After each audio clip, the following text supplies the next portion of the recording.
random positions with no plan whatsoever. Proper position sizing is a key element in risk management and can determine whether you live to trade another day or not. Basically, your position size is the number of shares you take on a trade. It can help you from risking too much on a trade and blowing up your account. Without knowing how to size your positions properly, you may end up taking trades that are far too large for your account. In such cases, you become highly vulnerable when the market moves even just a few points against you. Your position size, or trade size, is more important than your entry and exit when trading or investing. You can have the best strategy in the world, but if your trade size is too big or too small, you will either take too much or too little risk. So how do you prevent yourself from risking too much? How do you know the right quantity to buy or to sell when you initiate a position? Let's say you have $10,000 in your account and there's a stock valued at $100 you like and want to buy. Do you buy 100 shares, 10 shares, or some other number? This is the question you must answer. How to determine your position size? If you decide to spend your entire account balance and buy 100 shares, then you will have a 100% commitment in this stock. And this is not indicated. Also, in taking a position that represents a large portion of your total portfolio, there is also the opportunity cost involved. You would have to pass up other trades that you may have liked to enter. Position sizing is a critical issue that a trader needs to know beforehand and not to do on the fly. It's as important as picking the right stock or currency to invest. Newer traders or investors like to calculate how much they could make on the upside, how much money they could potentially make, and focus less on how much money they could potentially lose. There are several approaches to position sizing, and I will run down some of the more popular ones. The first one, and the most common one, fixed percentage per trade. Position sizing can be based on the size of an overall portfolio. This means a percentage of that overall capital will be predetermined per trade and will not be exceeded. That would be 1% or even 5%. This fixed percentage is an easy way for you to know how much you are buying when you buy. To use a simple example of fixed percentage position sizing, let's take again a $10,000 account size and a $100 stock. If you take a simple 1% position based on your account size, that comes down to a single share. You may be thinking you are no better than a person with a $100 account buying one share. The difference is that the $100 account holder has a 100% position size, while the $10,000 account holder is putting just 1% at risk. Which position size allows a trader to sleep better at night? Of course, the second one.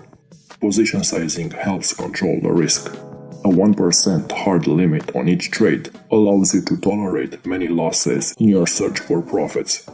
Protecting your capital is your primary job. Your secondary job is allowing room in your portfolio to find other trading opportunities. The fixed percentage amount is an easy approach to accomplish this. The second risk management approach involves fixed dollar amount per trade.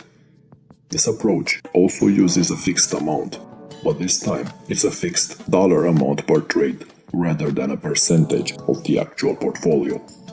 This involves choosing a number. Again, using the same $10,000 portfolio as an example, say you decide you won't spend any more than $200 on any trade.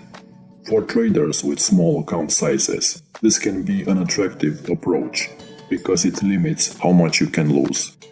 However, it also limits what stocks you can buy. You will have to rule out some securities based solely on their price. Of course, this is not necessarily a bad thing. The third approach, volatility-based position sizing.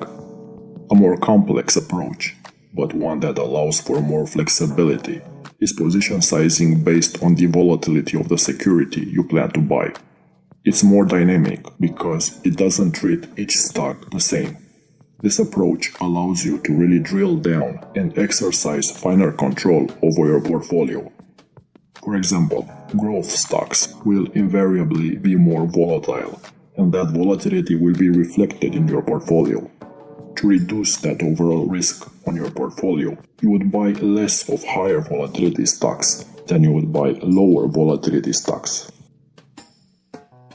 You can measure volatility with something as simple as a standard deviation over a given period, say 15 or 10 trading days. Then, depending on the deviation, you adjust the amount of shares you buy when you initiate a position. This allows lower volatility stocks to have more weight in your portfolio than higher volatility ones. Position sizing based on this ideology lowers the overall volatility within a portfolio. This strategy is frequently used in large portfolios, and I use it personally in my own portfolio. Even longer-term traders and investors face position sizing questions.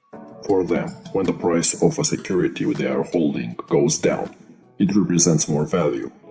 Adding to their position in this case is referred to as averaging down. Long-term traders can decide to average down using similar position sizing approaches by risking either a fixed dollar amount or a percentage amount when the stock trades down. You can use standard deviation here as well to help figure out that amount. Averaging down needs to be used with caution because if your analysis is wrong, at some point you'll be in a position which is no longer worth holding. You don't want to average down to zero by buying all the way down. Some additional common sense risk parameters seem worth mentioning and may be incorporated into your trade plan. For example, to be safe, you must be able to accept losing on any given trade and to be able to survive taking losses on 10 consecutive trades. And those 10 consecutive losses should not exceed a total 25% drawdown. This means that no more than 2% of the portfolio should be put at risk on any particular trade. Once you figured out how much you are comfortable losing, a stop-loss level for each trade should be determined and placed in the market. A seasoned trader will generally know where to put their stop-loss orders after having optimized their trading plan, and chart analysis is often performed when setting stop-loss orders. 2 rules of thumb should be followed when you use stops to manage risk on your positions. First, never adjust the stop-loss to arrive at a desired position size, but instead adjust the size of the position to meet your risk level and the desired stop-loss order placement based on your analysis. Second, trade using the same risk parameters on every trade, regardless of the distance of the stop-loss. Avoid putting money at risk to use a wider stop, and avoid risking any less money on a stop closer to the trading level. Adjust your position to meet your predetermined risk levels. By now, I hope you realize that correct position sizing is crucial. You should always consider how much you buy when you buy, and also know how you came up with that number. Regardless of your account size, take the time to come up with a consistent approach that matches your trading style, and then stick to it. You can incorporate flexibility as well. For example, if you are willing to take more risk with your portfolio, you can dial up the percentage you use. Sound money management techniques can help make an average trader become better and a good trader become great. For example, a trader that is only right half of the time, but gets out of losing trades before the loss becomes significant and knows to ride winners to a substantial profit, would be way ahead of most others who trade with no clear plan of action whatsoever. And you have to find the right balance, because if you risk too little and your account won't grow, and if you risk too much and your account can be destroyed in a few bad trades,